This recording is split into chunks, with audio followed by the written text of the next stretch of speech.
Obrigada pela presença de vocês aqui.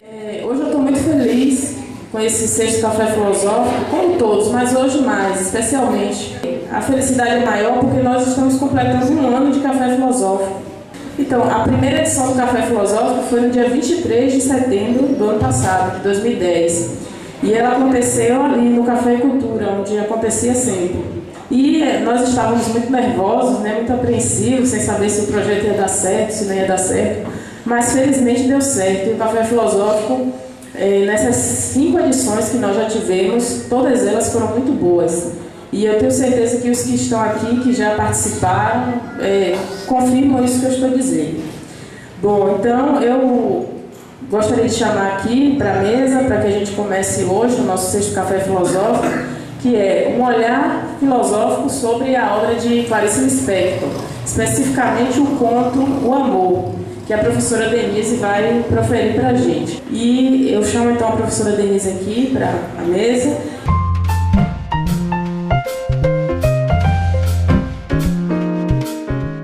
E a professora Ângela também, convido a professora Ângela.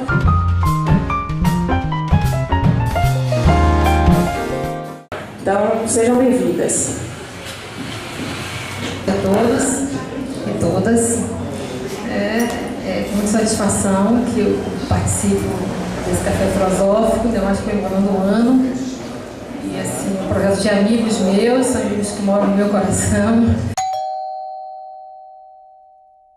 O conto Amor encontra-se presente na obra Laços de Família, de Clarice Lispector. A obra citada foi escrita muito antes da sua publicação, em 1982. Portanto, faz alusão à sociedade da época da década de 60 para 70. A época marcada pelo início da realização de projetos culturais e ideológicos alternativos, decorrente da crise do moralismo rígido da sociedade da década de 50. Na década de 60 para 70, apresentou um estado de espírito caracterizado por experiências com drogas, a revolução sexual e os protestos juvenis contra a ameaça de endurecimento dos governos. Época em que se dá início a uma grande revolução comportamental, o surgimento do feminismo e os movimentos civis em favor dos negros e homossexuais. Foi nesse contexto que Clarice escreveu o conto Amor, que de forma complexa e subjetiva faz uso intenso de metáforas, relatando a história da personagem Ana. Bom, Ana é uma simples dona de casa, entregue a uma vida de rotina, como, por exemplo, cuidar dos filhos, da casa e do marido. A personagem vive cercada por situações simples e corriqueiras, mas, desde o início, nos parece guardar desejos que insiste em negar, por considerá-los um perigo à situação segura e reconfortante que imagina viver. A personagem Ana procurava se entregar a uma vida tranquila e previsível, na qual não poderia haver espaço para situações inusitadas. Mas, em determinados momentos, apresenta certo desconforto, com sensações que ela não conseguia negar. A personagem se perdia, mas lutava para encontrar um equilíbrio em tudo que vivia. Havia momentos na vida da personagem que causavam angústias. Percebemos que a personagem se sente encurralada, perdida em si mesma, pois, repensando a sua vida, começam a surgir desejos que podem ser entendidos como ânsia pela liberdade, contrapondo-se à necessidade de sentir a raiz firme das coisas, de ter segurança. Enquanto disposição fundamental, a angústia pertence à constituição essencial da presença, como ser no mundo. E como existencial, jamais é algo simplesmente dado, e sim um modo próprio da presença fática, ou seja, é uma disposição. Na verdade, eu coloquei isso aí para discutir o seguinte: em Heidegger, a angústia não é algo que, porventura, nos acomete. A angústia, como ele coloca aí nessa frase, é o existencial. O que quer dizer o existencial?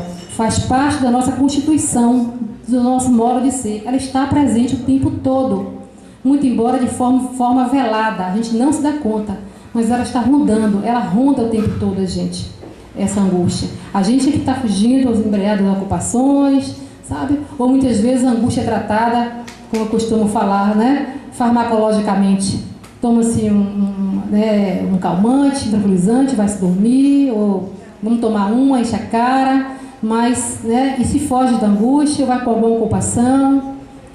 mas ela está o tempo todo nos rondando, porque ela faz parte do nosso modo de ser. Justamente porque ela está o tempo todo nos convocando a sermos nós próprios, a assumirmos a nosso próprio si mesmo, né? A sairmos dessa impessoalidade.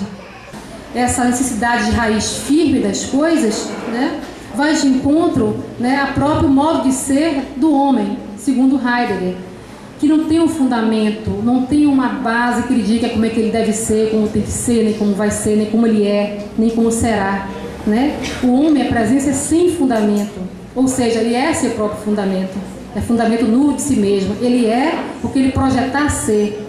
Nós somos pura possibilidade de ser. Nós nunca podemos dizer que somos isso ou aquilo. Nós estamos daquele modo de ser naquele momento. Nosso modo de ser, segundo Heidegger, é finito, se dá a cada vez em modos possíveis de ser. Então temos como segurar, né, um modo de ser constante, um modo de ser estável, né, seguro, né? Não tem como, porque nós somos o tempo todo mudança. Nós somos possibilidade de ser, a abertura a modos de ser. A angústia pode surgir a qualquer momento. Na angústia se extrai estranho. Com isso se exprime, antes de qualquer coisa, a indeterminação em que se conta a presença na angústia. O nada e em lugar nenhum. E aí uma frase de Clarice: eu não escrevo o que quero, eu escrevo o que sou.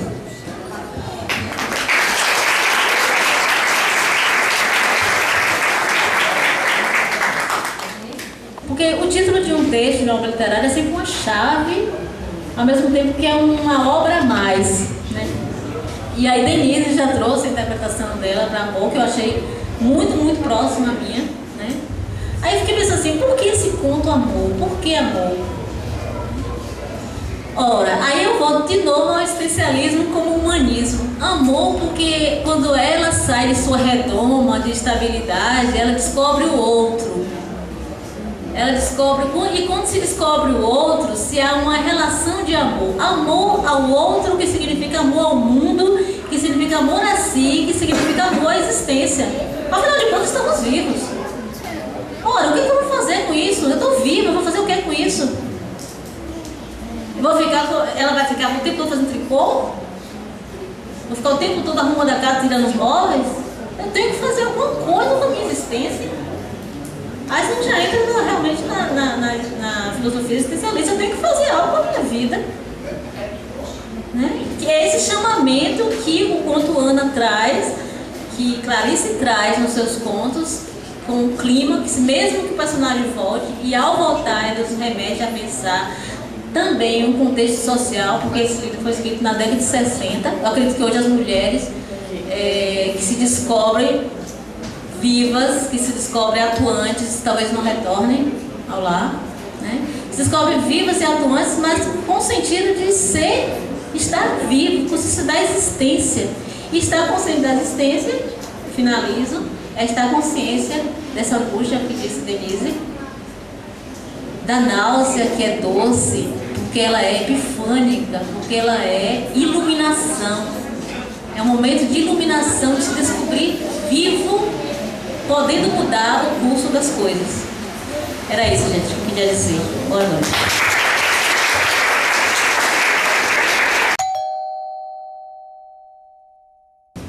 Heidegger é um estranho para mim.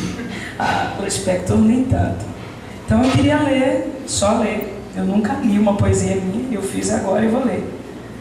Eu viajei mais na história dessa coisa da angústia, trazer um certo equilíbrio para a nossa vida.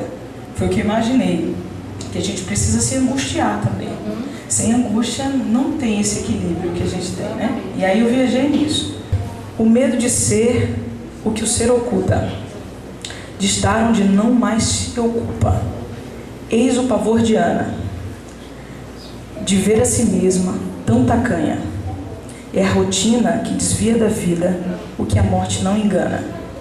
A própria essência da vida era o grande amor de Ana.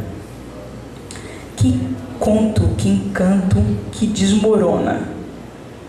Era viver a angústia de Ana, uma harmonia que assombra, equilibrar-se no medo, a saga estranha de viver como Ana. Eu sou uma Ana.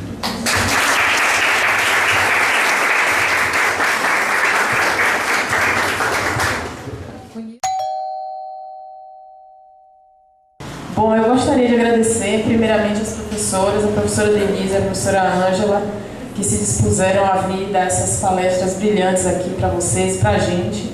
Quero agradecer a presença de vocês aqui, o Gil Franco, a Alan, que cedeu espaço aqui, o restaurante à venda. Faremos outros. Estamos contando com vocês e com a presença de vocês também. Muito obrigada.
Eu gostei muito, assim, acho que a gente precisa dessa interação dos estudos acadêmicos levados ao público, né, de uma maneira mais informal, né? Eu acho que é muito bom, muito bom. Eu gostei muito da experiência.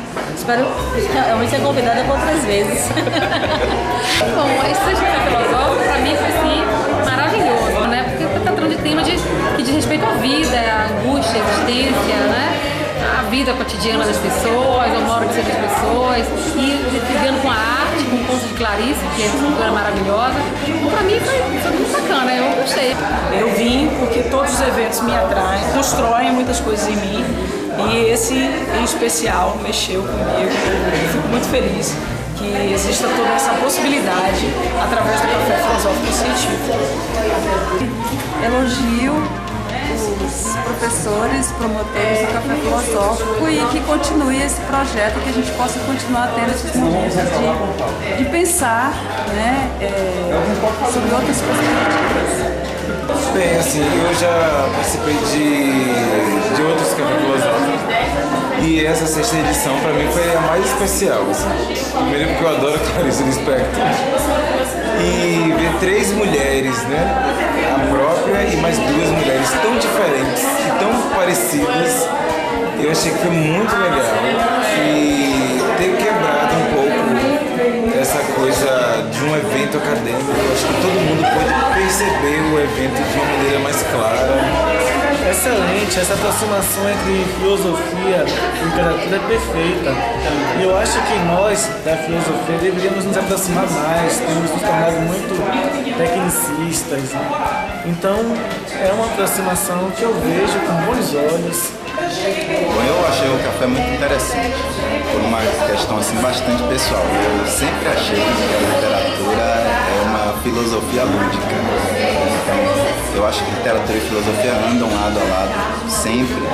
Eu acho que o encontro hoje está de parabéns. Foi muito bom esse café filosófico. Espero que tenha mais. Quem não veio, perdeu. Quem veio, com certeza retornará.